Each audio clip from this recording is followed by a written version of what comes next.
Now, when he says, I am, since he does not want to be identified as a chair, or be identified as a tree, or be identified as a man. In fact, there's a passage in the Bible that says, I am not a man, that I should lie. Did you hear that part there? Now, that's even more complicated. We say, we are created in his image, after his own likeness. And Nzwe 60 comes around and says, I'm actually God, and I'm not a man.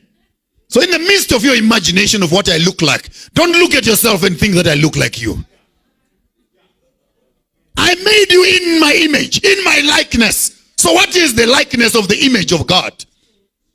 That's for serious theologians. It might remain with a few of us talking on the forms and norms of God. Come with me. A little bit of philosophy will help us because we're going somewhere. The lowest, the most primitive form of human existence is physicality. Physical. This is the most primitive of all forms of life. It's a manifestation of this. Hello? This is the most primitive. Why? Because what is more important is not the shape of this thing, but what you can see, the software that is inside this phone. And that software will be nothing without a signal somewhere and a service provider somewhere who makes this useful. You can't see that. And that on its own is actually useless without a brain sitting somewhere in the company called Apple who thinks as to what must go into this thing, yes or no. So there is more which we can't see than that which we can see. Those who survive, therefore, only on what is visible, forfeit the opportunity to experience what is invisible, yet present. The fact that you are looking at me right now, I can't see your brains. It doesn't mean that they are not there. They are invisible, yet they are present.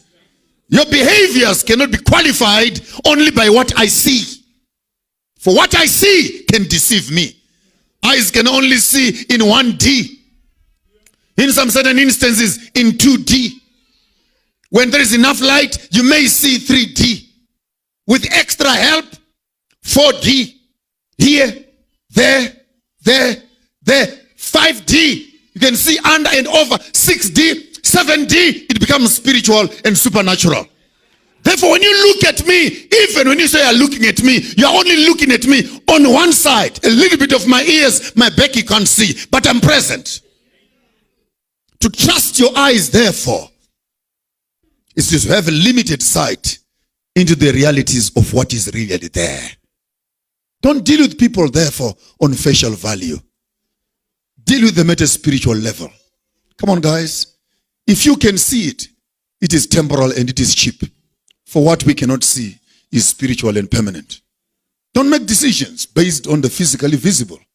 Make decisions on the spiritually invisible but present. One of my favorite scripts, I always say this, therefore don't worry about the man who steals your car. Worry about he who is with him who steals your car. It's not about the one who is insulting you and cursing and swearing at you. If I were you, I'd close my eyes and see that one who is with him, who is cursing and swearing. For there is a voice that is managing the visible in the space of the invisible. Therefore, to fight the physical is to lose the battle of the spiritual. Eye for an eye, tooth for a tooth will leave the whole world toothless and blind. Will have killed each other and missed the real enemy behind the curtain. Therefore, use physical strength for physical stuff. But when you want to deal with issues, use spiritual understanding to deal with physical impossibilities.